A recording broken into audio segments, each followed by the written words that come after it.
नमस्कार, good morning, सत श्री अकाल। एक बिग ब्रेकिंग लेकर आप सबके बीच हाजिर हूं दोस्तों। और आप जानते हैं कि उधर सुप्रीम कोर्ट में सुनवाई चल रही है। सुप्रीम कोर्ट में याचिका दाखिल की गई है, जमानत पिटीशन याचिका दाखिल की गई, जमानत पिटीशन दाखिल की गई है।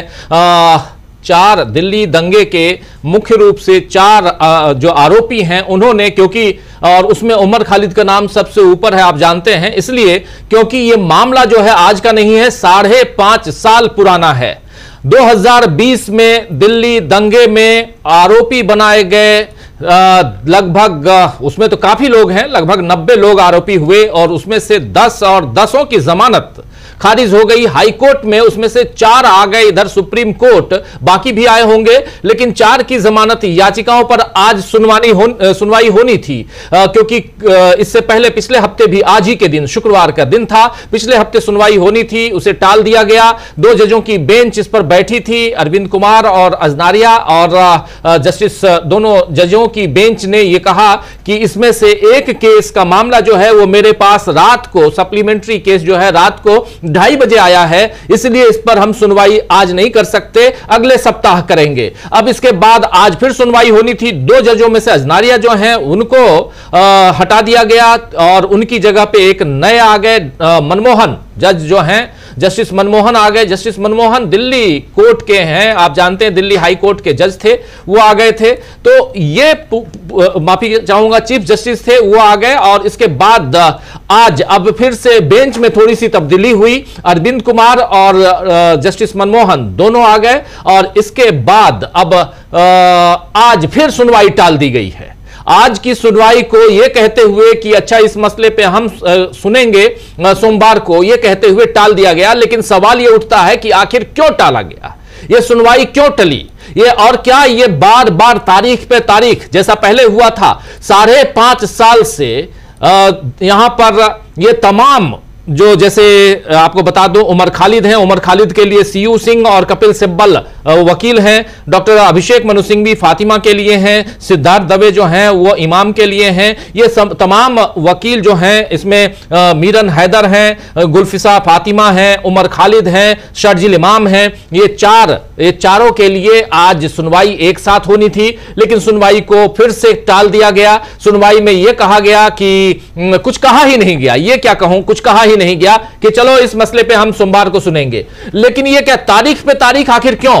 पहले तो यही मामला इसी ढंग से बेला त्रिवेदी थी, जस्टिस बेला त्रिवेदी जो रिटायर हो चुकी हैं, उनकी बेंच में भी यह मामला था। उमर खालिद बार बार जाते रहे और उमर खालिद को फाइनली यह करना पड़ा कि चलिए मैं केस ही वापस लेता हूं, अब मैं लोअर कोर्ट जाता हूं। लोअर कोर्ट गए, लोअर कोर्ट में केस को खारिज किया गया। उसके बाद वो हाई कोर्ट आए, हाई कोर्ट में भी उनकी जमानत याचिका खारिज हो गई। और अब उमर खालिद, शर्जिल इमाम, मीरन हैदर और गुलफिशा फातिमा, ये सब जो हैं ये be पहुंच गए हैं सुप्रीम कोर्ट में। और यहां पर कपिल सिब्बल और इसमें रहमान भी हैं, सिफाउर रहमान, हाँ सिफाउर रहमान है। धीरे धीरे ये 10 के 10 आ जाएंगे, इसमें 10 की एक बंच हो जाएगी, ये तय मानिए आप। लेकिन आखिर सुनवाई क्यों नहीं हो रही है, कारण क्या है, इसकी बात यहां जरूरी है। हम तो आज बैठे थे दोस्तों ये बताने के लिए कि सुनवाई में दलीलें क्या दी जा रही हैं। कपिल सिब्बल, सीयू सिंह, अभिषेक मनु सिंघवी, सिद्धार्थ दवे, इतने बड़े बड़े वकील दलीलें क्या पेश कर रहे हैं। यहां पर पहली फुर्सत में क्या उमर खालिद को, गुलफिशा फातिमा को, या शर्जिल इमाम को, या मीरन हैदर को, इन सब को क्या जमानत मिल जाएगी, ये और पहली फुर्सत में कि हम इनको जमानत देते हैं, ये जजेज कहेंगे, या जजेज यहां कुछ दलीलें सुनेंगे, लेकिन न जमानत न दलीलें। यहां तो सीधे कि अब इसको चलो जी, इसको आगे करते हैं, बढ़ाते हैं, इसको हम सुनेंगे सोमवार को। अब सोमवार यानी अभी चौथे दिन, आज शुक्रवार है, शनिवार, रविवार और फिर सोमवार, मंडे।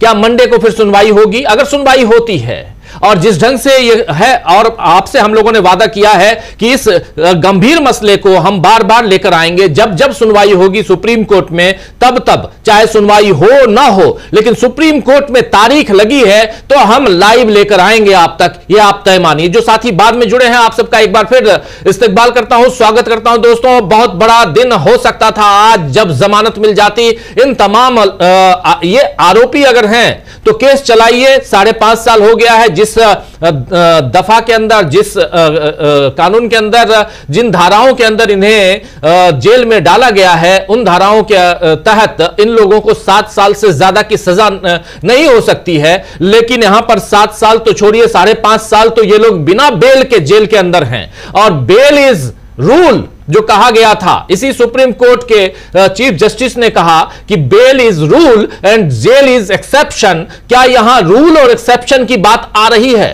क्या रूल, क्या सुप्रीम कोर्ट अपनी ही बातों से यहां डिगा हुआ नजर नहीं आता है? ये सारे सवाल उठते हैं। हमारे साथी अमलेंदु उपाध्याय जी इसी स्टूडियो में जुड़े हुए हैं। अमलेंदु जी, आपका स्वागत है। और पहला कमेंट, हम लोग बैठे तो थे इसलिए कि दलीलें पेश होंगी और दलीलें हम पहुंचाएंगे अपने तमाम साथियों तक, लेकिन दलीलें तो दूर, साफ साफ यहां पर 2 बातें आई। पहली बात कि बेंच बदल गई, दूसरी बात बेंच के एक सदस्य बदल गए, जस्टिस बदल गए। जो जज कर्नाटका हाई कोर्ट से आए थे उनको बदलकर दिल्ली हाई कोर्ट के पूर्व चीफ जस्टिस को लाया गया। और जो अब यहां पर सुप्रीम कोर्ट में जज हैं मनमोहन, जस्टिस मनमोहन को इस बेंच में लाया गया है।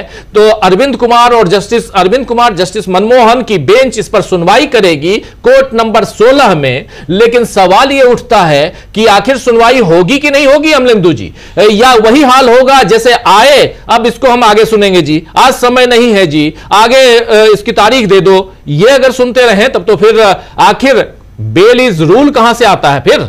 राजीव जी, एक तो दिल्ली हाई कोर्ट ने जमानत खारिज करते हुए ये तो कहा कि बेल इज़ रूल, लेकिन साथ साथ ये भी जोड़ दिया कि अगर जज चाहे तो उसको बेल इज़ रूल को जो है वो खारिज कर सकता है यूएपीए के मामले में।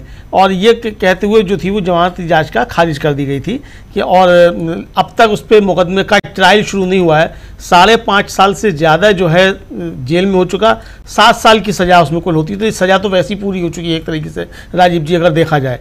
अब लेकिन ये सवाल ये है कि आखिर पिछली बार जब आया राजीव जी तो उस समय बेंच थी जस्टिस अरविंद कुमार और जस्टिस एनवी अंजारिया की, और सुबह से वकील लोग खड़े रहे और दोपहर को लंच से जाने से पहले जब कहा गया कि भाई हम लोग भी इस मामले में खड़े हुए हैं, तो कहा गया कि हमको रात को 2:30 बजे चूंकि फाइल मिली है तो इसलिए हम जो इसको अब नहीं सुन सकते, इसको अब हम शुक्रवार को सुनेंगे। तो आज शुक्रवार हो गया।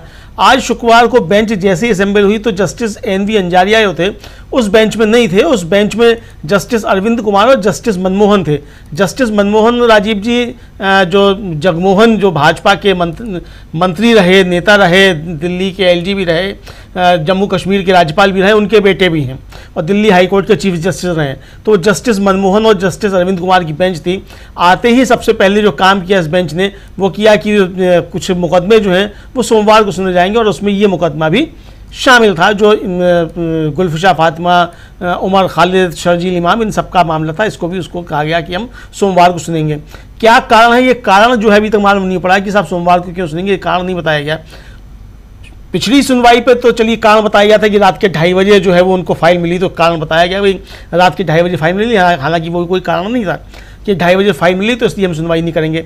लेकिन आज तो ये भी नहीं बताया गया कि फाइल रात के 2:30 बजे मिली, कि सुबह 10 बजे मिली, कि कल ही मिल गई थी, ये भी नहीं बताया गया। और आज बेंच जैसे ही बैठी वैसे ही उस बेंच ने घोषणा कर दी कि ये जो है हम इसको खारिज, मतलब इसको पोस्टपोन कर रहे हैं और ये सोमवार को सुना जाएगा। अब सोमवार को भी राजीव जी सुना जाएगा नहीं सुना जाएगा कुछ कहा नहीं जा सकता, और सुना भी जाएगा तो क्या सोमवार को जो है फिर नोटिस इशू हो जाएंगे दिल्ली पुलिस को? क्या ये होगा? सिर्फ इतना ही होगा?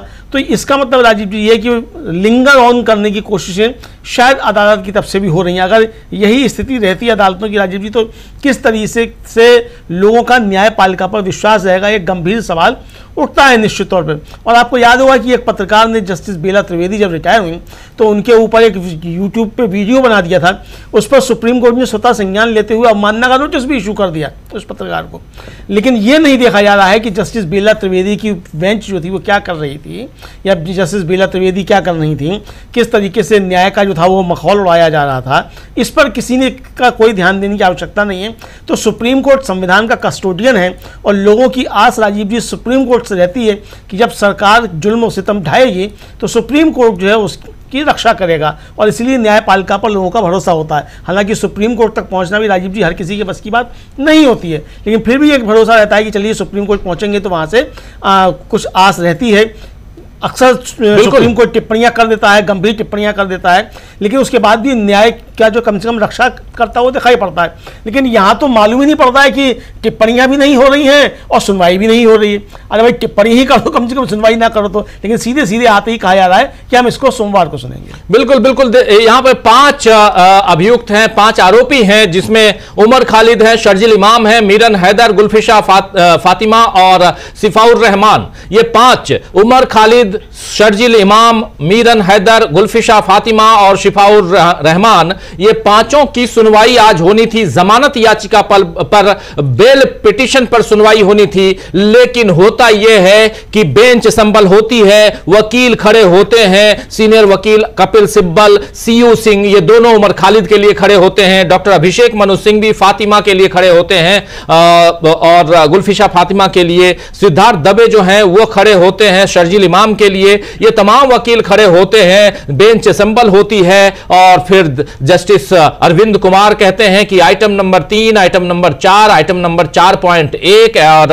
Item number 5 to be taken up on Monday. आते ही कह देते हैं कि ये सारे यानी 3, 4, 4.1 और 5 ये सारे के सारे जो हैं ये मंडे को इसकी सुनवाई होगी, सोमवार को इसकी सुनवाई होगी, और वो खड़े हो जाते हैं, चले जाते हैं, बेंच बैठ खत्म। बात यही है कि इस अच्छा मजेदार चीज ये भी है कि बेंच अचानक, जब जैसे आप कह रहे हैं अमलेंदु जी कि पहले यहां पर अजनारिया थे, वो उनकी जगह पे आज जब बेंच बैठी तो मनमोहन दिखाई देते हैं, जस्टिस मनमोहन दिखाई देते हैं, और अरविंद कुमार जो थे वो तो हैं ही। अरविंद कुमार, जस्टिस अरविंद कुमार और जस्टिस मनमोहन। मनमोहन कौन है ये बता दिया आपको अमलेंदु जी ने। जस्टिस मनमोहन जो हैं वो दिल्ली हाई कोर्ट के चीफ जस्टिस रह चुके हैं, और दिल्ली हाई कोर्ट में भी जस्टिस मनमोहन ने बहुत सारे केसेस ऐसे थे जिसके फैसले उम्मीद थी कि वहां से सही पॉजिटिव फैसले आएंगे, नहीं आए, और सुप्रीम कोर्ट में यहां तक कि अरविंद कुमार के माफी चाहूंगा केजरीवाल का केस भी था, जब दिल्ली हाई कोर्ट में गया था तब भी यही थे जस्टिस चीफ जस्टिस थे वो उस समय वो हाई कोर्ट के मनमोहन, तो लेकिन वहां खारिज हो गया था। अब ये मनमोहन साहब यहां आ गए हैं, और जैसे आप बता रहे हैं अमलेंदु जी कि भाजपा के साथ इनका कैसा नाता रिश्ता है, तो एक बेंच, चलिए आप भाजपा के हों, आप व्यवहारिक तौर पे या मेंटली आप किसके सपोर्टर हैं ये मायने नहीं रखता। जब जजेज आप बैठे हुए हैं तो आंखों पे पट्टी बंधी हुई न्याय की देवी की तरह आप रूल करते हैं, और माननीय जजों से यही उम्मीद भी देश करता है कि वो उसी हिसाब से काम भी करेंगे, और कोई शंका आशंका नहीं होनी चाहिए। लेकिन शंका आशंका अगर पैदा हो रहे हों तो इसको दूर करने की कोशिश भी करनी चाहिए जजेस को, ये भी है। जब जब जजेज आते हैं कभी पब्लिक फोरम में भाषण देते हैं तो वो जो भाषण होता है वो बहुत अच्छा होता है, लेकिन ये प्रतिक्रिया उनकी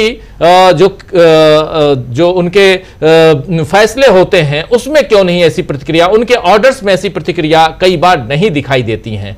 बेल इज रूल जब कहा जा रहा है, जमानत जो है वो नियम है, अगर ये आप कहते हैं कि जमानत नियम है और जेल जो है वो एक्सेप्शन है, एक्सेप्शनल केस में जेल की सजा दी जाती है, जेल में रखा जाता है, वरना आपको बेल देनी चाहिए। और बेल पिटीशन को तत्काल उस पर सुनवाई होती रही है, लेकिन 5.5 साल गुजर जाने के बाद अगर ये सारे आरोपी आज भी जेल के अंदर हैं और बेल के लिए परेशान हैं, तो आप समझ सकते हैं अमलेंदु जी कि देश की जुडिशियरी में चल क्या रहा है। अमलेंदु जी बिल्कुल, राजीव जी, देश की जुडिशरी में क्या चल रहा है, और जुडिशरी के अंदर से ही राजीव जी इस पर सवाल उठ रहे हैं। जस्टिस रेखा शर्मा हैं, रिटायर्ड जज हैं, और उन्होंने एक लेख लिखा राजीव जी एक अंग्रेजी अखबार में, और उसमें उन्होंने साफ तौर पर कहा कि मैं न्याय की देवी की आंखों पर पट्टी इसलिए बंधी थी ताकि अमीर गरीब या शक्तिशाली कमजोर में कोई फर्क ना हो, लेकिन अब ये पट्टी हटती जा रही है और न्याय का तराजू असंतुलित होता जा रहा है। न्याय की मूर्ति में दिल की धड़कन होनी चाहिए जो आज नजर नहीं आ रही है। ये सख्त टिप्पणी राजीव जी एक हाईकोर्ट की पूर्व जज जो हैं उनकी तरफ से उमर खालिद के मसले में ही एक लेख लिखकर की जा रही, तो आप समझ सकते हैं कि किस तरीके से ये मामला उठ रहा है। जस्टिस मारकंडेकार जो सुप्रीम कोर्ट के चीफ जस्टिस के जस्टिस रह चुके हैं, उन्होंने भी कहा कि उमर खालिद जो है लंबे समय से जेल में सड़ रहा है, और शायद फिर एक हवाला देते हुए उन्होंने एक फिल्म कहा कि एक डॉक्टर जो है वो जेल में बंद रहता है और उसे इतनी सजा होती है कि जब वो बाहर निकल कर आता है तो मोची बन जाता, तो व्यंग में उन्होंने कहा कि लगता है कि उमर खालिद जब जेल से बाहर आएगा तो मोची बन चुका होगा। तो इस तरह की टिप्पणियां राजीव जी सुप्रीम कोर्ट और हाई कोर्ट के पूर्व जजेस जो हैं वो लेख लिखकर और सोशल मीडिया पर अपनी इस तरीके से टिप्पणियां कर रहे हैं। तो जाहिर सी बात है कि लोगों के अंदर, आम आवाम के अंदर भी इस तरह की कुछ ना कुछ भावनाएं होंगी। तो सुप्रीम कोर्ट से चूंकि लोगों को न्याय की आस रहती है और ये रहता है कि सुप्रीम कोर्ट न्याय करेगा, लेकिन अगर न्याय नहीं मिलता है तो जस्टिस रेखा शर्मा जैसे कह रही हैं कि न्याय की पट्टी जो है, जो न्याय की देवी उसकी आंखों से पट्टी खुल चुकी है और न्याय का तराजू असंतुलित होता जा रहा है।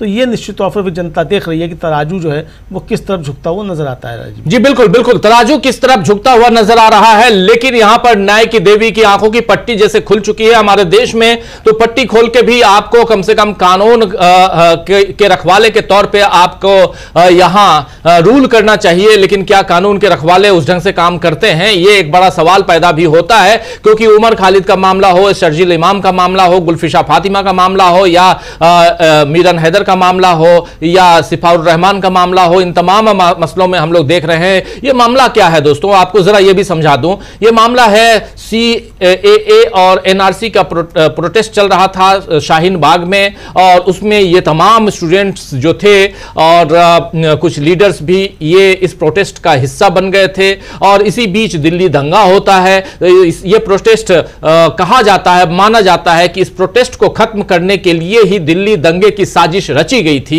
शाहीन बाग का आंदोलन खत्म हो जाता है। देश में धीरे धीरे NRC और CAA के खिलाफ जो आंदोलन चल रहा था उस पर एक फुल स्टॉप लग जाता है। लेकिन इस दंगे के आरोपी बनाकर ये तमाम लोग जो हैं, ये तमाम छात्र नेता, उमर खालिद JNU में उस समय PhD कर रहे थे और काफी चर्चा में तब आए थे जब कन्हैया कुमार के ऊपर आरोप लगा था, देश के टुकड़े वाली जो बात आई थी उस पर, और कन्हैया कुमार वहां से पाक साफ निकल गए। और इधर उमर खालिद को इसमें गिरफ्तार कर लिया गया दिल्ली दंगे के आरोपी बनाकर, और इनके साथ साथ शर्जील इमाम को, गुलफिशा फातिमा को, और ऐसे तमाम कई, मीरन हैदर को, और शिफाउर रहमान चूंकि नेता रह चुके हैं AIMIM के, और उधर ही ओखला के रहने वाले, तो ये तमाम लोग जो हैं वो गिरफ्तार कर लिए जाते हैं और भटक रहे हैं। ये सब पिछले 5.5 साल से जेल की सलाखों में हैं, तिहाड़ जेल में है दिल्ली में, और लेकिन भटक इसलिए रहे हैं क्योंकि इनको न्याय नहीं मिल पा रहा है। इंसाफ की देवी की आंखों की जो पट्टी है वो तो हटा दी गई है, लेकिन इंसाफ इनसे कोसों दूर है। और इसीलिए एक बहुत ही हाई प्रोफाइल ये केस बन गया है। जो भी जज आता है वो सुनवाई से पहले ही इसे रिजेक्ट कर देता है, सुनवाई से पहले ही अगली तारीख दे देता है। इसलिए ये केस एक इंपॉर्टेंट केस बन गया है। ये केस स्टडी करने वाला केस है। जो विद्यार्थी आज की तारीख में लॉ के विद्यार्थी हैं उनके लिए जरूरी है कि ऐसे केसेस को देखा जाए, समझा जाए कि आखिर चल क्या रहा है। क्या सचमुच ऐसा मामला है, इतना गंभीर मामला है कि इस केस को सुना ही ना जाए? और होता क्या है कि बेला त्रिवेदी जो सुप्रीम कोर्ट की जज होती हैं, अब रिटायर हो चुकी हैं, उनके कोर्ट में यह मामला जाता है और बार बार वहां भी तारीख मिलती है, और आखिर में जो वकील होते हैं वही हार थक कर कहते हैं कि मैं इस केस को वापस लेता हूं, लोअर कोर्ट जाऊंगा। उसके बाद लोअर कोर्ट जाते हैं, लोअर कोर्ट से यहां इंसाफ नहीं मिलता, केस खारिज, यानी जमानत याचिका पर कोई फैसला, वहां फैसला मिलता है इनके खिलाफ। उसके बाद हाई कोर्ट आते हैं, वहां भी तारीख पे तारीख, और फाइनली उस पर फैसला आता है तो वो भी वहां डिसमिस कर दिया जाता है, यानी इनकी याचिका खारिज कर दी जाती है। अब एक बार फिर यहां पहुंचा गया है सुप्रीम कोर्ट में, और आज दूसरी तारीख थी, पहली तारीख पिछले हफ्ते, दूसरी तारीख आज, और पहली तारीख में यह कहा गया कि इसमें सप्लीमेंट्री नोट जो है मेरे पास आया है। जस्टिस अरविंद कुमार ने कहा कि सप्लीमेंट्री नोट मुझे रात को 2:30 बजे मिला है, इस पर सुनवाई हम अगले हफ्ते करेंगे, आज ही के दिन, यानी आज 19 सितंबर शुक्रवार का दिन तय हुआ। 10:30 बजे इसकी सुनवाई के लिए असेंबल हुई बेंच।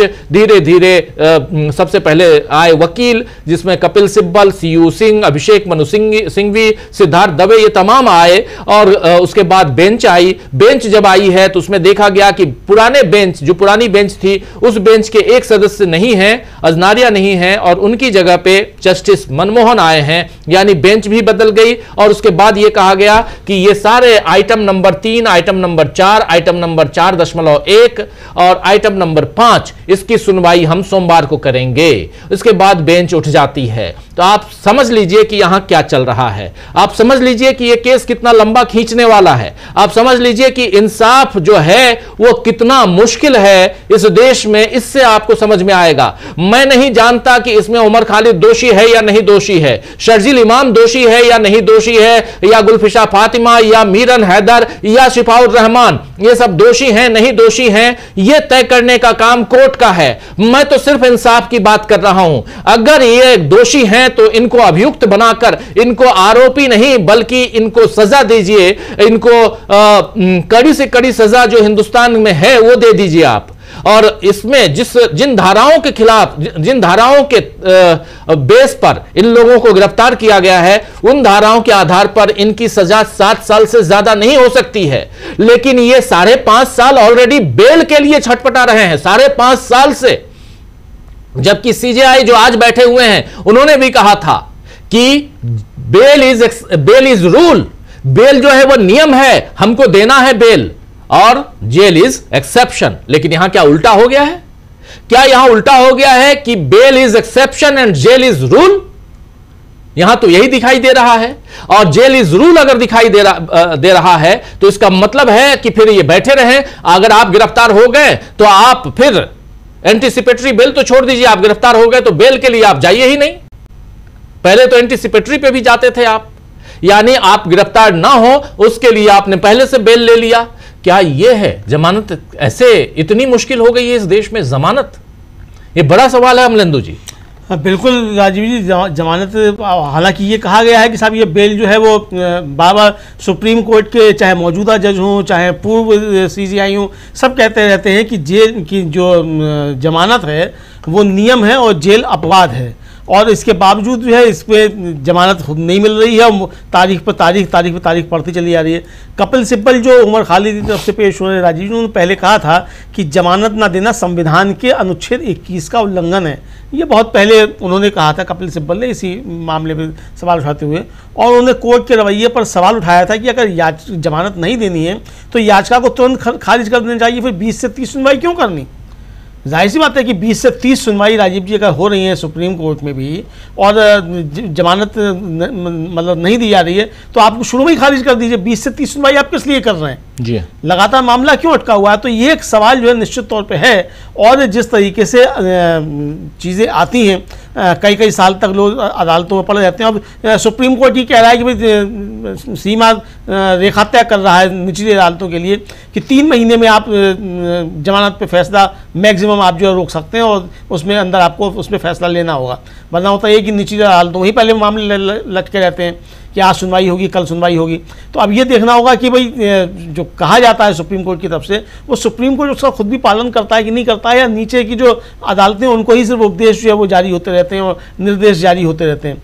तो यहाँ एक मसला हम भी राजीव यही कह रहे हैं कि हम नहीं कह सकते कि उमर खालिद दोषी है कि नहीं है, कि और लोग दोषी हैं कि नहीं है। ये जाँच का विषय है और इस पर, लेकिन ये तो तय हो कि जाँच हो चुकी कि नहीं हो चुकी। 5.5 साल हो गया। जिस केस में 7 साल की अधिकतम सजा है उस केस में बिना किसी दलील और बिना किसी जिरह के 5.5 साल तक व्यक्ति जो जेल में काट चुका, और अभी जो है तारीख पर तारीख चल रही है। तो क्या 7 साल की जो सजा होती है वो जेल के अंदर ही पूरी हो जाएगी बिना किसी मुकदमे के? और बाद में अगर ये सब बरी हो जाते हैं राजीव जी, तब ये इनके जीवन के अनमोल पल जो हैं ये कौन वापस लौटाएगा?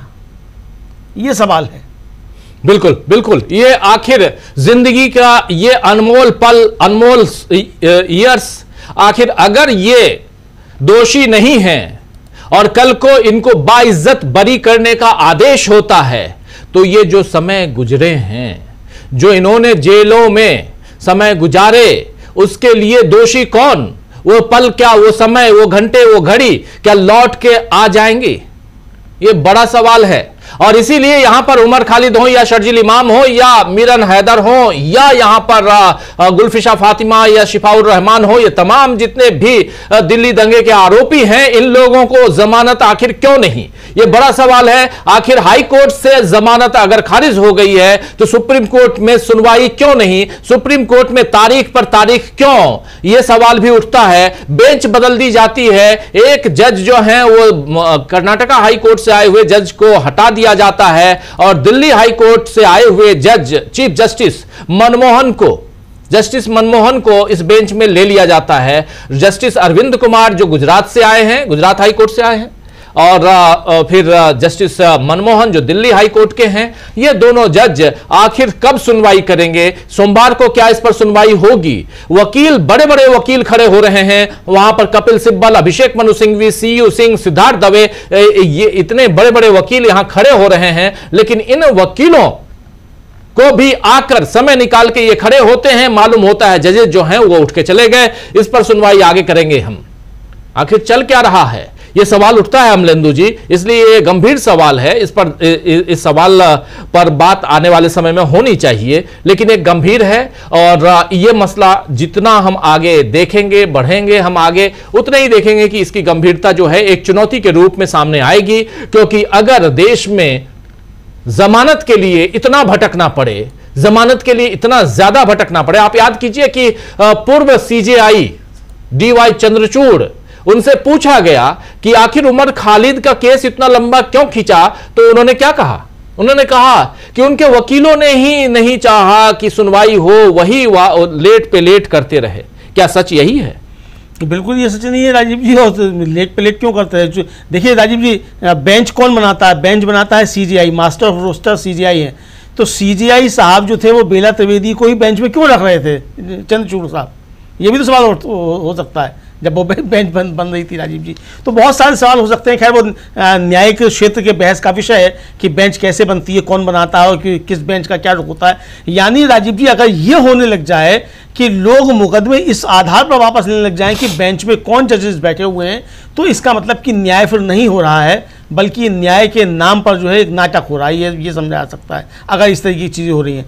यानी आप जज की मानसिकता जो पहले ही अगर याचिकाकर्ता को मालूम पड़ जाए, उसके वकील को, कि इनकी क्या मानसिकता होगी, तो इसका मतलब कि फिर एक टेंडेंसी बनी हुई है काम करने की, पहले ही आपका रुख मालूम पड़ जाता है। होना तो यही चाहिए कि जब न्याय की देवी की आंखों में पट्टी बंदी थी, यहाँ के चंद्रचूड़ साहब उस पट्टी को खुलवा गए, लेकिन अगर वो पट्टी बंदी हुई थी तो बिना राग द्वेष के देखे बहुत से लोग राजीव जी तमाम राजनीतिक दलों से जुड़े रहे, बाद में जजेस बने, और बहुत अच्छा उनका जो था वो काम रहा उससे हटकर कि वो किस राजनीतिक दल से जुड़े रहे। ऐसा नहीं है कि बीजेपी से जुड़े हुए लोग जो हैं पहले जज नहीं बने, लेकिन उनके भी काम जो थे ठीक ठाक रहे। जस्टिस यू ललित का उसमें खासतौर से नाम लिया जा सकता है। बताया जाता है कि शायद उन्होंने अमित शाह जी के मुकदमे भी लड़े, लेकिन उनका कार्यकाल काफ़ी बेहतर रहा, ये कहा जा सकता है।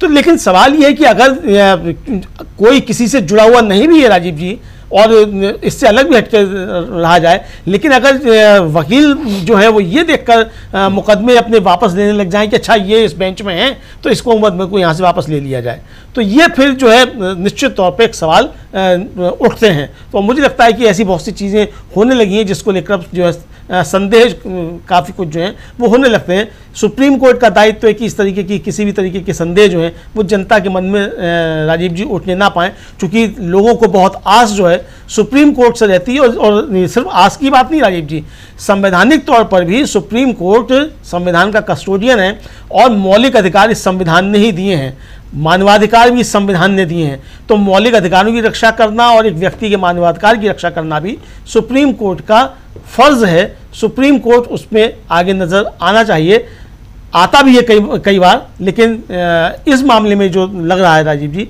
वो कुछ न्याय होता हुआ दिखाई नहीं पड़ रहा है। जी बिल्कुल बिल्कुल। जो साथी बाद में जुड़े हैं, आप सबको पूरा इस पूरे प्रकरण का, पूरे मामले का जरा उसका खुलासा अच्छे से कर दूं। जो साथी बाद में जुड़े हैं, सबसे पहले आप सबका एक बार फिर स्वागत करता हूं, इस्तकबाल करता हूं इस कार्यक्रम में। उमर खालिद सहित 4 और भी, उमर खालिद को मिलाकर 5 आरोपी, और इन आरोपियों के नाम आपको बता देता हूं। उमर खालिद हैं, मीरन हैदर हैं, शर्जिल इमाम हैं, गुलफिशा फातिमा हैं और शिफाउर रहमान हैं। इन 5 की जमानत याचिका पर सुनवाई होनी थी आज सुबह 10:30 बजे।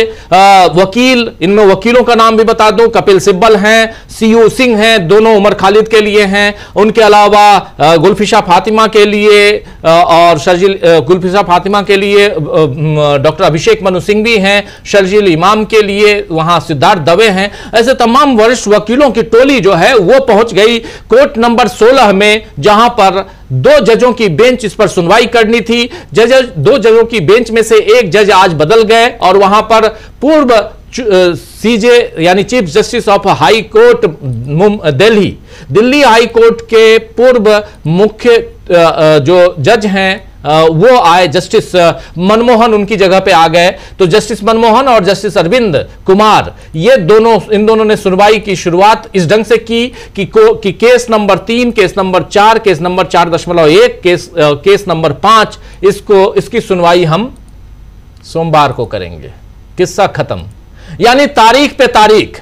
और ये तारीख, अब अगली तारीख जो है इसी सोमवार को, आज से 3 दिन बाद ये सुनवाई है। और उस दिन भी हम आप तक आएंगे इन तमाम मसलों को लेकर, तमाम खबरों को लेकर। देखते हैं सुनवाई होती है कि नहीं होती है। सोमवार यानी 22 तारीख, 22 सितंबर को सुनवाई है दोबारा इसी मसले पे। और इससे पहले जो सुनवाई थी, जो इसकी पिछली सुनवाई थी, वो 12 तारीख को थी, 12 सितंबर को। 12 सितंबर को यह कहा गया, जस्टिस अरविंद कुमार ने यह कहा कि चूंकि इसमें से एक सप्लीमेंट्री पिटीशन जो है वो मेरे पास रात को 2:30 बजे मुझे वो पिटीशन मिली है, इसीलिए मैं इस पर सुनवाई आगे करूंगा, यानी अगले सप्ताह मिला के करूंगा। और उसके बाद ये सब कुछ आ गया। अब आगे आज कुछ नहीं बताया गया, कोई भी हवाला, कुछ भी नहीं। और सबसे बड़ी चीज, कोई नोटिस तक जारी नहीं किया गया है इस मसले पे। जनरली होता क्या है, नोटिस दिया जाता है, सरकार से पूछा जाएगा, हलफनामा लिया जाएगा, कुछ डॉक्यूमेंट्स जो हैं वो दिल्ली हाई कोर्ट से मंगाए जाएंगे, क्योंकि दिल्ली हाई कोर्ट ने इसे खारिज किया है।